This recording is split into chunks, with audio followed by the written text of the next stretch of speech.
Tollywood power star Pawan Kalyan నటించిన latest movie OG world wide గా box office దగ్గర రీసెంట్ గా రిలీజ్ అయ్యి మొదటి వీకెండ్ లో ఎక్సలెంట్ రికవరీని ఓవరాల్ గా సొంతం చేసుకుని దుమ్ము దుమారం లేపిన ఈ సినిమా 4 రోజుల వీకెండ్ తర్వాత 5వ రోజు వర్కింగ్ డేస్ లోకి అడుగుపెట్టగా వర్కింగ్ డేస్ లో ఎలాంటి కలెక్షన్లతో సినిమా ఇప్పుడు హోల్డ్ ను కొనసాగిస్తుంది అన్నది ఇప్పుడు ఆసక్తికరంగా మారింది. కాగా ట్రాక్ చేసిన సెంటర్స్ ను బట్టి చూస్తూ ఉంటే బాక్సాఫీస్ దగ్గర సినిమా సండేతో పోల్చితే మండే ముందు అనుకున్నట్లుగానే వర్కింగ్ డేస్ ఇంపాక్ట్ వల్ల అనుకున్న దానికన్నా ఎక్కువగానే డ్రాప్స్ అయితే సొంతం చేసుకుంటూ ఉంది.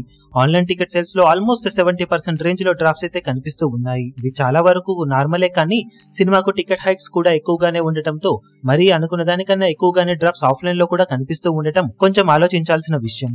కానీ వీకెండ్ వరకు మళ్లీ పరుగు పడుతూలేస్తూ సాగిన దసరా సెలవుల్లో మళ్లీ జోరు చూపించడానికి అవకాశం సినిమాకు ఎంతైనా ఉంటుంది. ఓవరాల్ గా ప్రెజెంట్ ట్రెండ్ ను బట్టి చూస్తూ ఉంటే తెలుగు రాష్ట్రాల్లో సినిమా బాక్సాఫీస్ దగ్గర 3.5 కోట్లకు అటు ఇటుగా షేర్ ను టార్గెట్ చేసిందని చెప్పాలి. ఈ రోజున ఆఫ్లైన్ టికెట్ సేల్స్ లెక్కలను బట్టి కలెక్షన్స్ మరికాస్త పెరిగే అవకాశం కొద్ది వరకు ఉంటుంది. ఇక కర్ణాటక, రెస్ట్ ఆఫ్ ఇండియాలలో ఓకే అనిపిస్తున్న సినిమా ఓవర్సీస్ లో కూడా పర్వాలేదనిపించే విధంగా ట్రెండ్ ను చూపెడుతూ ఉన్న నేపథ్యంలో వరల్డ్ వైడ్ గా 5 కోట్ల నుండి 5.5 కోట్ల రేంజ్ లో షేర్ ను టార్గెట్ చేసే అవకాశం ఉంది. ఫైనల్ ఆఫ్లైన్ టికెట్ సేల్స్ లెక్కలను బట్టి సినిమా 5 నుండి 6 కోట్ల వరకు వెళ్లే అవుట్రేట్ ఛాన్స్ కొద్ది వరకు ఉంటుంది. మొత్తం మీద మంచి ట్రెండ్ గానే కొనసాగిస్తున్న ఓజీ మూవీ లాంగ్ రన్ లో ఇదే జోరును కొనసాగిస్తే బ్రేక్ ఈవెన్ ను త్వరగా అందుకొని మంచి లాభాలను దక్కించుకోవడానికి అవకాశం ఉంటుంది. ఇక బాక్సాఫీస్ దగ్గర సినిమా మొత్తం మీద 5వ రోజు పూర్తయ్యే సమయానికి ఎలాంటి కలెక్షన్లతో హోల్డ్ ను చూపించగలుగుతుందో చూడాలి.